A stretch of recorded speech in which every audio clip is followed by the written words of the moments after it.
1944 ഒരു തീരുമാനം ഇന്നും നിങ്ങളുടെ സ്വർണ്ണ നിക്ഷേപത്തെ നേരിട്ട് ബാധിക്കുന്നുണ്ട്. എന്തുകൊണ്ട് സ്വർണ്ണവില വർഷം തോറും ഉയരുന്നു? എന്തുകൊണ്ട് രൂപയുടെ വില കുറഞ്ഞുകൊണ്ടിരിക്കുന്നു? ഇതിന്റെ പിന്നിലുള്ള യഥാർത്ഥ സത്യം ഇപ്പോൾ അറിയാം. 1944 ലോകരാജ്യങ്ങൾ ഒത്തുചേർന്ന് ഒരു വലിയ കരാറുണ്ടാകുന്നു. അതിന്റെ പേരാണ് ബ്രെട്ടൺ വുഡ്സ് എഗ്രിമെന്റ്. ഈ കരാറിലൂടെ എല്ലാ കറൻസികളും $ഡോളറിനോട് ബന്ധിപ്പിക്കുന്നു.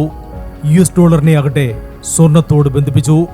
അപ്പോൾ ലോകത്തിലെ പണം സമം സ്വർണം എന്നായിരുന്നു സിസ്റ്റം. പക്ഷെ 1971 അമേരിക്ക ഒരു ഷോക്ക് ഡിസിഷൻ എടുത്തു. പ്രസിഡന്റ് റിച്ചാർഡ് നിക്സൺ ഡോളറിനെ സ്വർണത്തിൽ നിന്ന് വേർപെടുത്തുന്നു. ഇതോടെ പണത്തിന് പിന്നിൽ സ്വർണമില്ല.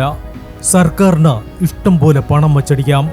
ഇവിടെയാണ് സ്വർണത്തിന്റെ റിയൽ പവർ തുടങ്ങുന്നത്. പണം അച്ചടിക്കുന്നത് കൂടുമ്പോൾ പണത്തിന്റെ വാല്യൂ കുറയും, പണപ്പെരുപ്പമുണ്ടാകുന്നു. പക്ഷെ സ്വർണം അത് ലിമിറ്റഡ് ആണ്. അതുകൊണ്ട് തന്നെ ദീർഘകാലത്തേക്ക് സ്വർണ്ണവില ഉയരും. 10-20 വർഷം മുമ്പ് 1 ഗ്രാം സ്വർണം എത്രയായിരുന്നു വില?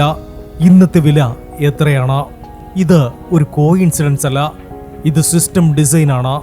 ഫിനാൻസ് എക്സ്പെർട്ടായ റോബർട്ട് കിയോസാക്കി പറയുന്നത് cash is trash, gold is real മണി.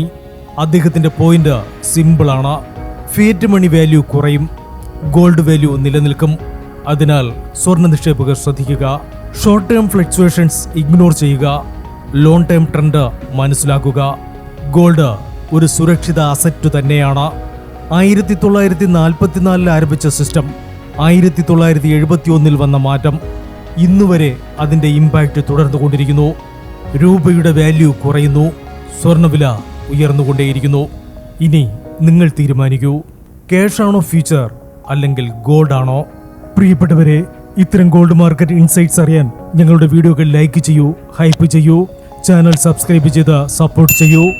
ഓരോ ദിവസവും സ്വർണ്ണവില അപ്ഡേറ്റ് ഇവിടെ ലഭ്യമാണ്. Business desk, gold max.